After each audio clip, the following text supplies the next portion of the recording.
हाँ जी। एक स्टडी का मैं जिक्र कर लेती हूं जिसके मुताबिक 20% पति पत्नी खर्राटे की वजह से एक साथ नहीं सोते हैं, अलग अलग उन्हें सोना पड़ता है। लेकिन हेल्थ एक्सपर्ट्स का मानना है कि अब जिस तरह से खर्राटों की परेशानी की वजह से वो अलग अलग सो रहे हैं, इससे इमोशनल इनसिक्योरिटी बढ़ती है, जो मेंटल हेल्थ के लिए ठीक नहीं है। नींद पूरी करने के उपाय तो आप बता ही रहे हैं, लेकिन खर्राटे रोकने के लिए भी कुछ अभ्यास करवा दीजिए ताकि अलग अलग ना सोना पड़े और ये इमोशनल इनसिक्योरिटी पति पत्नी में ना बढ़े। तो देखो, शीर्षासन और सर्वांगासन के बारे में जो मैं बता रहा था, ये और खर्राटे के लिए एक ये है, देखो ऐसे ये पॉइंट दबाना, हाथ में भी और पैर में भी। हाथ में और पैर में ये 2 पॉइंट हैं।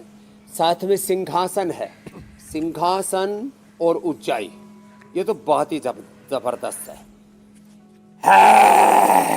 ये ऐसे, और इसको 5-10 बार तक कर सकते हैं। 5 मिनट तक करवा देते हैं हम तो, और थायराइड, स्नोरिंग, स्लीप एपनिया सब गायब। ऊंचाई भी 5 मिनट से लेकर के 5, 10, 25 बार तक करवा देते हैं ऐसे। सर्वांगासन, हलासन, ये ऐसे, ये और ये, और मत्स्यासन, ये भी बड़ा जबरदस्त है। ऐसे ऐसे मत्स्यासन, ऐसे ऐसे।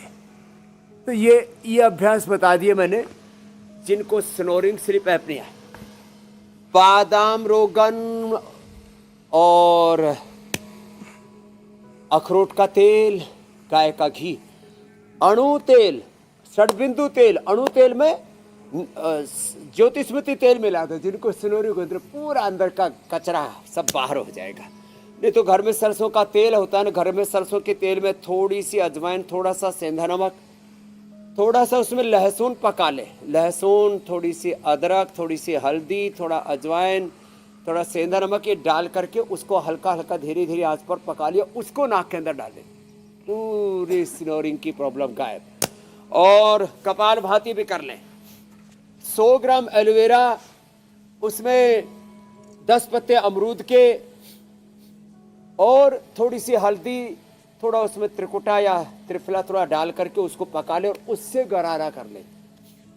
और ठंडे गर्म पानी का सेक, हॉट एंड कोल्ड प्रेस, जिसको नेचुरोपैथी में कहा जाता है, और ये दोनों हाथों में ये दबा ले, पूरा ये उपाय है।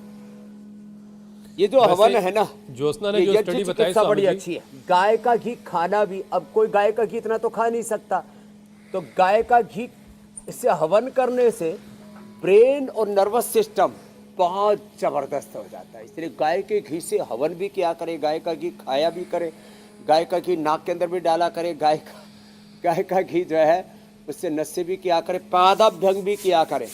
और जिनको बहुत कॉन्स्टिपेशन रहता है, वो गाय के घी से बस्ती भी ले सकते, और उसमें थोड़ा गोमूत्र भी मिला ले तो पूरा शरीर शुद्ध हो जाता है मेरे भाई।